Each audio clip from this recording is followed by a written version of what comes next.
ঢাকা বিশ্ববিদ্যালয়ের হলপাড়ায় মুখোমুখি অবস্থান নিয়েছে ছাত্রলীগ এবং আন্দোলনকারী শিক্ষার্থীরা। দুই পক্ষের মধ্যে ধাওয়া পাল্টা ধাওয়া এবং থেমে থেমে ইট পাটকেল নিক্ষেপের ঘটনাও ঘটেছে। তবে এখন পর্যন্ত কারো আহত হওয়ার খবর পাওয়া যায়নি। বিকেল ৩টা থেকে মুখোমুখি অবস্থান নেন আন্দোলনকারী শিক্ষার্থী এবং ছাত্রলীগ নেতা কর্মীরা। এক পর্যায়ে দুই পক্ষের মধ্যে ধাওয়া পাল্টা ধাওয়া শুরু হয়। এ সময় এক পক্ষ ধাওয়া খেয়ে ছাত্রলীগের নেতা কর্মীরা বিজয় ৭১ হলে অবস্থান নেন। পরে তারা হলের তালা লাগিয়ে ভেতর থেকে ইট ছুটতে থাকেন। অন্য পক্ষ হলের দেয়ালের উপর পাল্টা ইট ছুটতে থাকেন। দুই পক্ষের ধাওয়া পাল্টা ধাওয়ার মুহূর্তে ওই এলাকা পরিণত হয়ে যায় রীতিমতো রণক্ষেত্রে।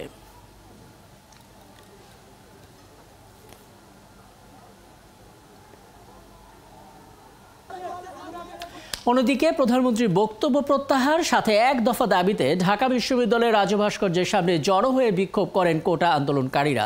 বেলা ১২টার পর ঢাকা বিশ্ববিদ্যালয়ের রাজু ভাস্কর্যের সামনে মিছিল নিয়ে আসেন বুয়েট, ঢাকা মেডিকেল সহ কোটা আন্দোলনকারী বিভিন্ন কলেজ এবং বিশ্ববিদ্যালয়ের শিক্ষার্থীরা। এ সময় তারা কোটা সংস্কারের দাবি জানান। আন্দোলনকারীরা বলেন ২% মানুষের সুরক্ষার জন্য ৯৮% মানুষকে বৈষম্যের দিকে ঠেলে দেওয়া হচ্ছে। এই বৈষম্যের বিরুদ্ধে প্রতিবাদ করায় শিক্ষার্থীদের রাজাকার বলে আহত করা হয়েছে বলেও অভিযোগ করেন তারা। প্রধানমন্ত্রীর বক্তব্য প্রত্যাহার না হওয়া পর্যন্ত শিক্ষার্থীরা হলে ফিরবে না বলে জানান। এ বিষয়ে ২৪ ঘন্টার আলটিমেটামও দেন তারা। একই সঙ্গে যতক্ষণ পর্যন্ত সংসদে আইন পাশ করে তাদের দাবি অনুযায়ী কোটা সংস্কার হবে না ততদিন পর্যন্ত রাজপথে থাকার ঘোষণা দেন শিক্ষার্থীরা। এখন জন্ম সনদ দিয়ে খোলো বিকাশ স্টুডেন্ট অ্যাকাউন্ট। নিজের বিকাশ নিজে কর। যেই প্রশ্নটা দিয়ে শুরু করেছিলাম, কোটা আন্দোলন কি রাজনৈতিক চরিত্র পেয়ে যাচ্ছে? আন্দোলনকারীরা নিজেদের রাজাকার বলে যে স্লোগান দিয়েছে সেটা তো জন্ম দিয়েছে বিতর্কের। কতটা দাবি আদায়ের আন্দোলন থাকলো শেষ পর্যন্ত এটা আমরা কথা বলবো। আমাদের সঙ্গে আছেন গণজাগরণ মঞ্চের সংগঠক এবং লেখক মারুফ রসুল। জনাব মারুফ রসুল, আপনাকে আমন্ত্রণ জানাচ্ছি এবং ধন্যবাদ জানাচ্ছি আপনি আমাদেরকে সময়টা দিয়েছেন। তিনটি মৌলিক বিষয় আপনার কাছে জানার চেষ্টা করব। প্রথমত, আপনি নিশ্চয়ই পুরো পরিস্থিতিটা দেখছেন। কোন দিকে যাচ্ছে বলে আপনি মনে করেন? মানে ব্লকেট কর্মসূচি থেকে সরে এসে ছেলেরা যখন আন্দোলনকারীদের একটা ১২ জনের সদস্য সুশৃঙ্খলভাবে রাষ্ট্রপতির কাছে স্মারকলিপি দিল, সবাই তো ভেবেছিল একটা শান্তিপূর্ণ সমাধান হতে যাচ্ছে, কিন্তু হলো উল্টোটা। কোথায় যাচ্ছে আসলে পরিস্থিতি? ধন্যবাদ।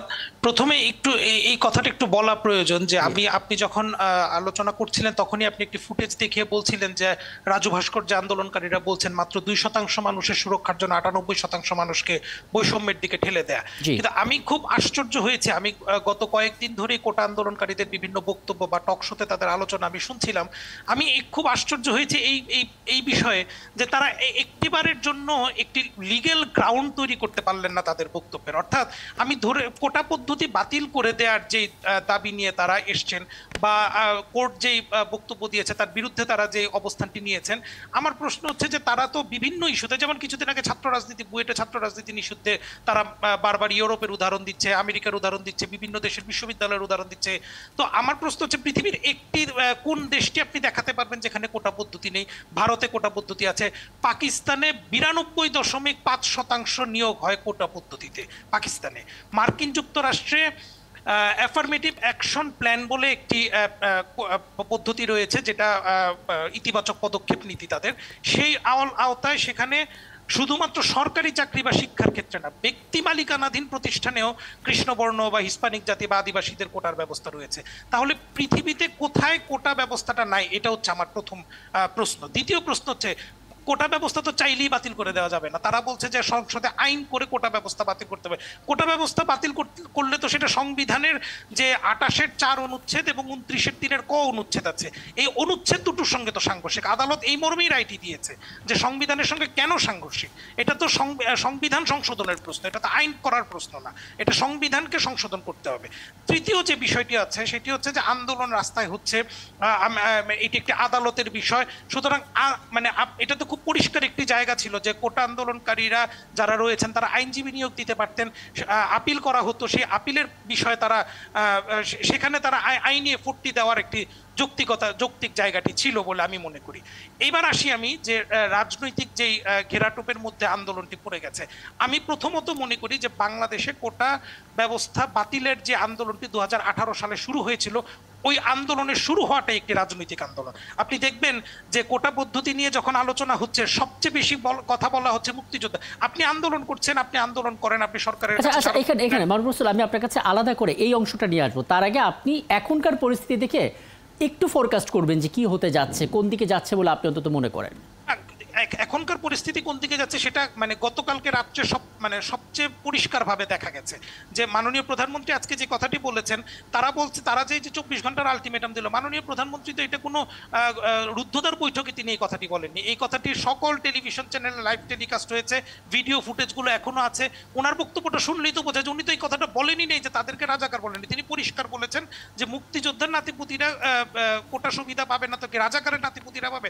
উনি পরিষ্কারভাবে একটি বাক্য বলেছেন। এখানে তো তিনি কোথাও কাউকে রাজাকার হিসাবে ইন্ডিকেট করেন নাই। কিন্তু এই ঘটনাটাকে নিয়ে যেই তথ্যটা মানে সামাজিক যোগাযোগ মাধ্যমে একটা ভাইরাল ফুটেজ হিসাবে এখন আছে, সবাই রিল করছে, সবাই ইউটিউবে শর্টস করছে, এই বিষয়টাকে নিয়ে তারা যে একটা মানে এটা একটা বায়বীয় অভিযোগ নিয়ে যে তারা আন্দোলনটি করছে, এটা আমার কাছে কিন্তু আপনি দেখেন মানে দিন শেষে ইস্যুটা ছিল কোটা, কিন্তু আমরা দেখতে পেলাম কোটা ছাপিয়ে সেটা হয়ে গেছে রাজাকার। মানে যে বিশ্ববিদ্যালয়ের সাথে ভাষা আন্দোলন, মুক্তিযুদ্ধ ইতিহাস জড়িয়ে আছে, সেই ঢাকা বিশ্ববিদ্যালয় থেকে আমরা দেখতে পেলাম আন্দোলনকারীরা নিজেদের রাজাকার বলে স্লোগান দিচ্ছে, ঘোষণা দিচ্ছে।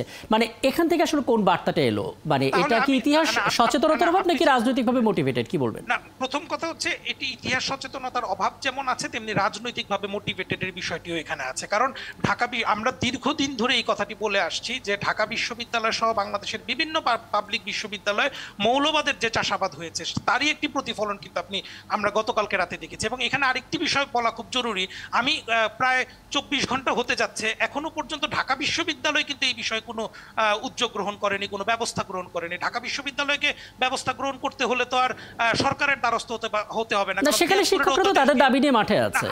আমি একটু যদি শেষ করি, আপনি দেখবেন যে ঢাকা বিশ্ববিদ্যালয়ের শিক্ষকরা খুব জোর আন্দোলন করছেন কোটা ও বাতিলের বিষয়ে, তারা ফেসবুকে অনেক বিপ্লব করছেন। একজন শিক্ষক বলছেন না যে বিশ্ববিদ্যালয়ে যে পোষ্য কোটা বলে একটি কোটা আছে, এই কোটাটি বাতিল করা হচ্ছে না কেন। ওনারা সিন্ডিকেটে যান, সিনেটে যান, ওনারা সেখানেই দাবিটি তুলুক। চ্যারিটি বিগিনস এট হোম হলে বিপ্লবও বিগিনস এট হোম হওয়া উচিত। বিশ্ববিদ্যালয়ের শিক্ষকরা তো সেই দাবিটি করছেন না যে আমাদের পোষ্য কোটা আমরা চাই না, এই পোষ্য কোটাটি বাতিল করা হোক। তারপর আপনি আসেন সরকারি চাকরিতে কোটা থাকবে কি থাকবে না সেই আন্দোলন নিয়ে আপনি বক্তব্য দিবেন করেন। আসিফ নজরুল সাহেব অনেক ধরনের বিপ্লব করছেন, একবারও উনি বলছেন না পোষ্য কোটা বাতিল করতে হবে বিশ্ববিদ্যালয়। এই বিষয়গুলো নিয়ে বিশ্ববিদ্যালয় শিক্ষকরা বুঝতে পারছি। আমরা আসলে আমাদের আলোচনার জায়গাটা আবার ফিরে আসি। আমি 8 মিনিট দিয়ে সময় আছে আমার কাছে, 2 মিনিটের মধ্যে একটা প্রশ্ন যেটা আসলে সামাজিক যোগাযোগ মাধ্যমে সবাই আসলে করছেন আমাদেরকে, যে আমরা প্রায় দেখতে পাই যে আমাদের শিক্ষা প্রতিষ্ঠানে যে কোনো আন্দোলন সেটা অবশ্যই যৌক্তিক একটা আন্দোলন, শিক্ষার্থীদের প্রাণের দাবিও হতে পারে, কিন্তু দিন শেষে কোথায় যেন একটা রাজনৈতিক রূপ পেয়ে যায়। এগুলো আসলে কারা করে? মানে আন্দোলনের মাঝে ঘাপটি মেরে থেকে এজেন্টরা আসলে পুরোটা বিতর্কিত কিভাবে করে ফেলে? আমি যদি আপনার কথাটাকে আপনার অনুমতি নিয়ে বিনয়ের সঙ্গে যদি একটু সংশোধন করি, এটা রাজনৈতিক রূপ না, আমার মনে হয় দলীয় রূপ বলে আর একটু পরিষ্কার হয়। কারণ যে কোনো আন্দোলনই রাজনৈতিক আন্দোলন। আপনি যদি ক্যান্টিনের খাবারের মানের আন্দোলন করেন সেটিও একটি রাজনৈতিক আন্দোলন। আমার কাছে মনে হয়েছে যে বিশ্ববিদ্যালয়ে যে কোটা আন্দোলনটি আজকে যে দলীয় চরিত্র পাচ্ছে, কে বলতে পারে মানে কোনো মুক্তিযুদ্ধের সঙ্গে সম্পৃক্ত থাকার প্রয়োজন নেই। বাংলাদেশের একজন সচেতন মানুষ কোনোদিনও নিজেকে রাজাকার দাবি করতে পারবে না, কারণ এটা মানে রাজাকারের ইতিহাস কিংবা এই কথাটি জানার পর তার মধ্যে একটা ঘৃণার তৈরি হবে। সুতরাং নিজেকে এতটা ঘৃণ্য বস্তু থেকে পরিণত করতে পারবে না। যারা এই কথাটি বলছে তারা কারা আপনি একটু খোঁজ নেন, ফুটেজগুলো তো আছে, এই ফুটেজগুলো দেখে একটু খোঁজ নেওয়া হোক, গণমাধ্যমে একটু খোঁজ নেয় তারা কোন ডিপার্টমেন্টের কোন বিভাগের, তাদের পলিটিক্যাল ব্যাকগ্রাউন্ড কি। আপনি দেখবেন প্রত্যেকবার কোটা আন্দোলন বা বুয়েটে ছাত্র রাজনীতি নিষিদ্ধের আন্দোলন বা যে কোনো আন্দোলনই আপনি দেখবেন যে একটি রাজনৈতিক মতাদর্শ সেখানে থাকে এবং সেই রাজনৈতিক মতাদর্শই সেই আন্দোলনের সঞ্চারপথটা নির্মাণ করে। আমার মনে হয় কোটা আন্দোলন, আমি 2018 সালেও 71 টেলিভিশনেই বলেছিলাম যে কোটা আন্দোলন, তাহলে এটা করলে তো আমাদের আসলে কোনো দাবিই তো পূরণ হবে না, কোনো আন্দোলনই আসলে কোনো রূপ পাবে না। না, কেন পূরণ হবে না? বাংলাদেশে কি শাহবাগ আন্দোলনের মধ্য দিয়ে আমরা যুদ্ধাপরাধীদের সর্বোচ্চ শাস্তি নিশ্চিত করতে পারি নাই? আইন পরিবর্তন করার দাবিটা কি সেখানে তোলা হয় না? আইন কি পরিবর্তন হয় নাই?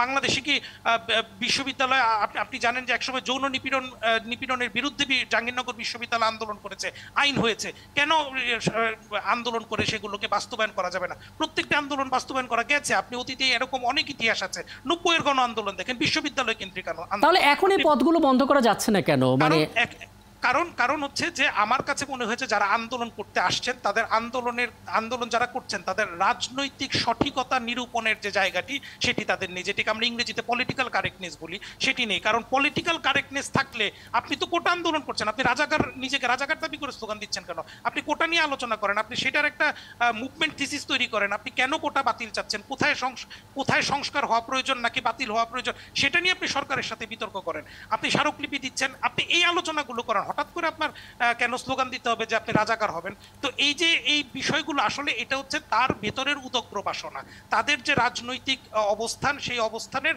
বহিঃপ্রকাশে আমি গতকালকের মিছিলে সেই ফুটেজতে এখনো দেখলে সেই ফুটেজটাই আমি তাদের সেই প্রতিফলনটাই আমি দেখি। আমি এখনো বিশ্বাস করি যে কোটা বিরোধী আন্দোলন নিয়ে যারা রাস্তায় নেমেছেন তারা পলিটিক্যালি মোটিভেটেড এবং সেটা মুক্তিযুদ্ধের বিরুদ্ধে শক্তি। অনেক ধন্যবাদ মারুফ রসুল। সময় থাকলে নিশ্চয়ই আলাপটা দীর্ঘ করতাম এবং আপনি আসলে আপনার জায়গা থেকে ব্যাখ্যাটা দিলেন, যেটা নিয়ে আসলে আলাপটা আমরা শেষ করছি। আমাদের সঙ্গে ছিলেন গণজাগরণ মঞ্চের সংগঠক এবং লেখক মারুফ রসুল।